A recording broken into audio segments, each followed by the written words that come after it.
Ito na mga ka-farmers po yung resulta ng ating inaalagang kalamansi. Ayan, natira na po yung mga buo natin, mga bunga at yung ibang mga mayroong sira at yung mga mahihina po ang tampok.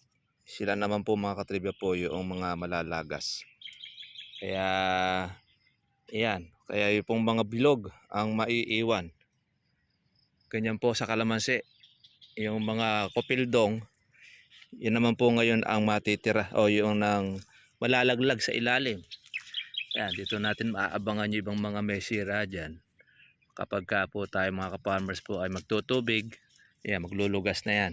Sa ngayon, wala pa tayo nakikita na marami pa sa ilalim. Sana naman mga ka-farmers ay marami po ang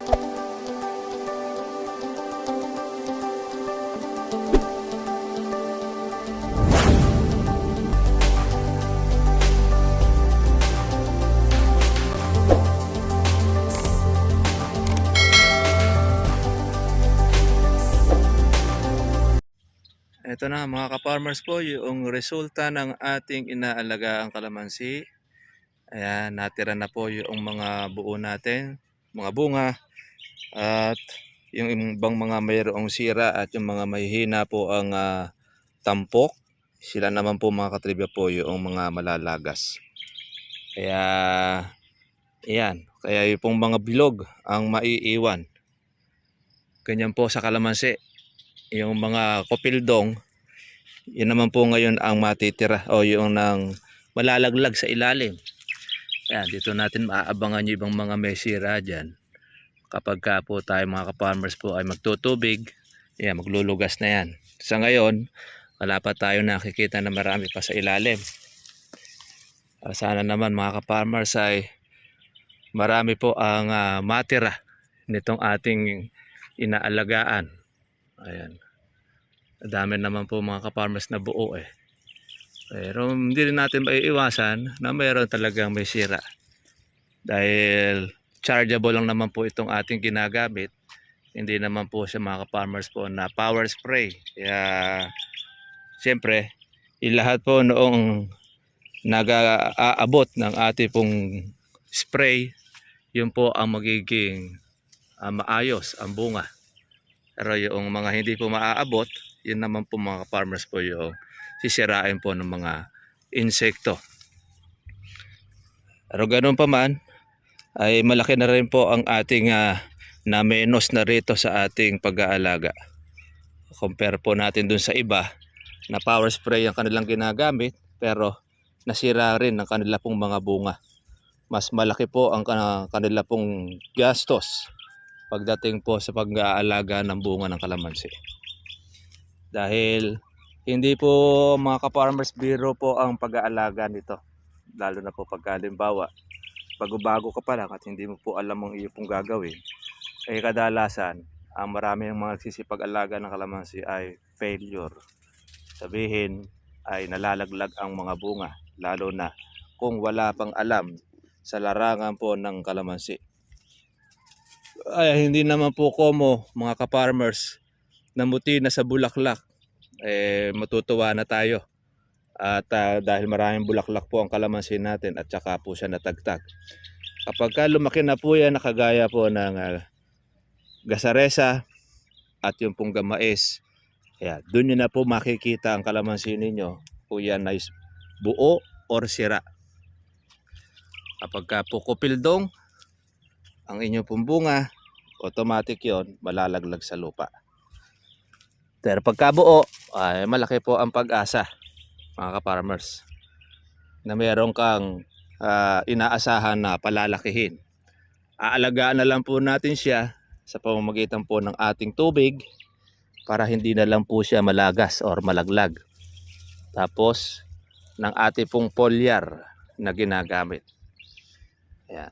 Kaya yun po namang ating bunga mga ka-farmers ay maayos naman po ang kanyang lagay. Ayan, nasulit naman po yung ating alaga. At sa palagay natin ay mas marami po ang matitira kumpara naman doon sa masisira. Ayan, oh. Kaya naman ay continuous pa rin po tayong nag-i-spray nitong ating kalamansi. Ayan, oh. Kahit na ganun pong nag-i-spray pa tayo, meron pong nakakalusot pa ng mga uod sa dahon eh. Kaya pagka hindi po natin ito aagapan ay lalong masisira. Kaya tinan nyo, oh. Kaya matitindi po yung kalaban ng kalamansi. Pero malinis na po yung ibang mga bunga. Maayos na ang kanya pong pagkabilog. Ibig sabihin ay nandun na tayo sa second stage. Ang pagpapalaki naman ng ating pong buko. Ayan. Yung ating first stage natin mula doon sa bulaklak hanggang doon sa pagbuko. Lalagpasan na po na yan. Ngayon, ang ating second stage naman, itong ating pagpapalaki ng bunga, pag-maintain para hindi naman po malaglag ang ating pong mga buko, pati na rin po yung mga maliliit. Ganun pa man, ayan, oh, nakakatuwa dahil masusulit na rin po itong ating alaga na kahit na chargeable sprayer ang ating pong gamit, hindi naman po failure ang ating ginawa. Kundi bagkos, marami naman po mga ka-farmers po ang nakita nating buo at marami tayong inaasahan magiging palakihin nitong ating kalamansi. Ayan. Maganda naman po mga ka-farmers po yung bilog eh. Kaya po yung ibang pong mga merong sira, yan naman po ang malalaglag. Kaya halos yung mga buo talaga ang mga matitira niya. Pero iba pong mga may sira, kahit na yan mayroon tusok, nagpupumilit pa rin siya na kumapit. Kaya kung minsan, napipitas mo na ang kalamansi, meron pa siyang tusok, yung tinatawag na reject.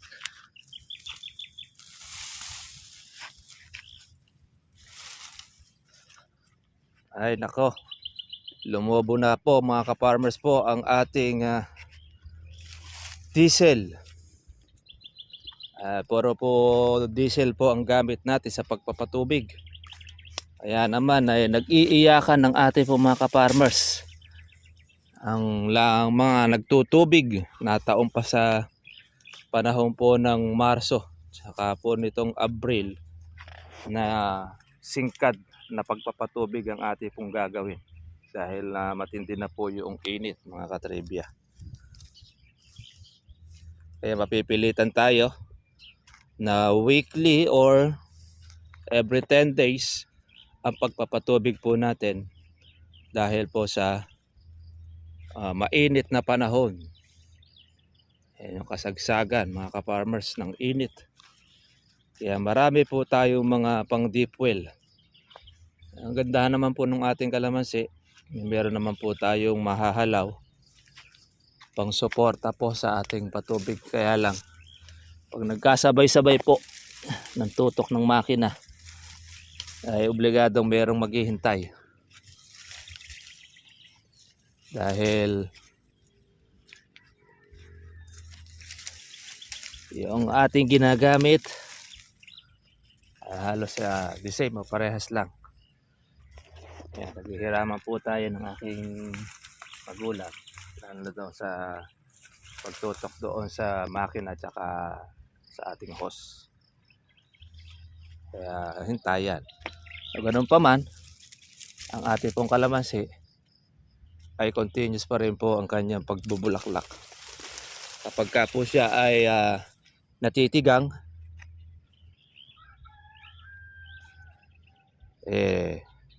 naglalabas pa rin po siya ng another na bulaklak.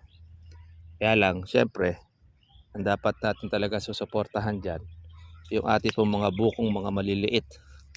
Dahil baka pagka natuyo ang lupa, yan naman po mga ka-farmers po ang masira. Kahit na siya ay buo, ay malaglag pa.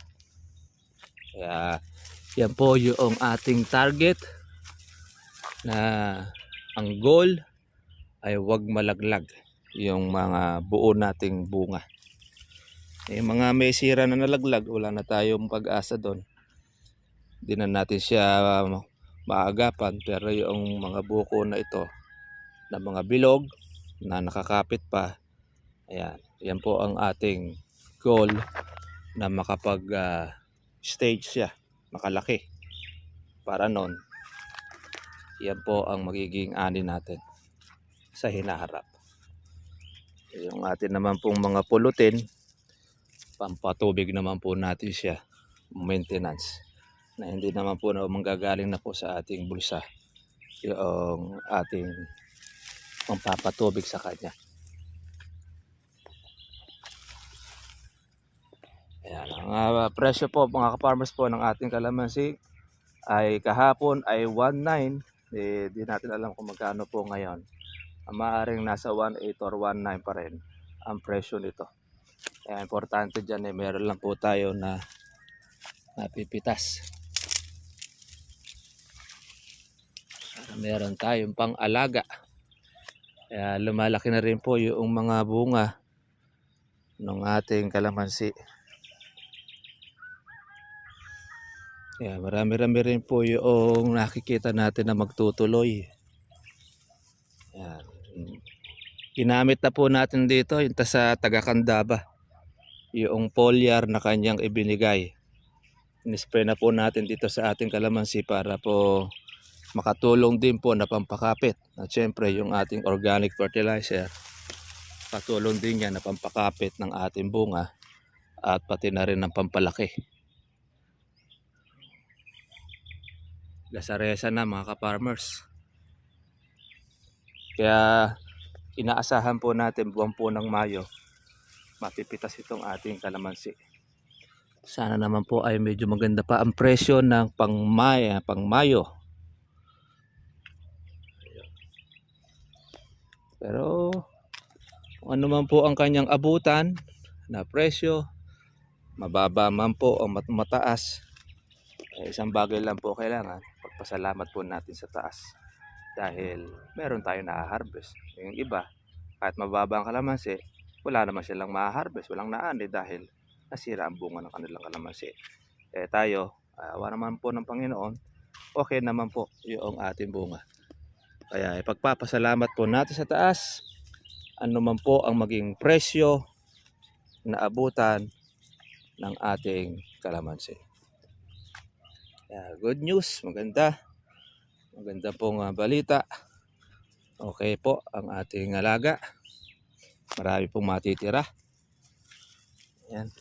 Kaya ala pa tayo marami pong makita doon sa ilalim, pero expected na po natin na talagang meron pong mga masisira dyan. Kaya dito, yan.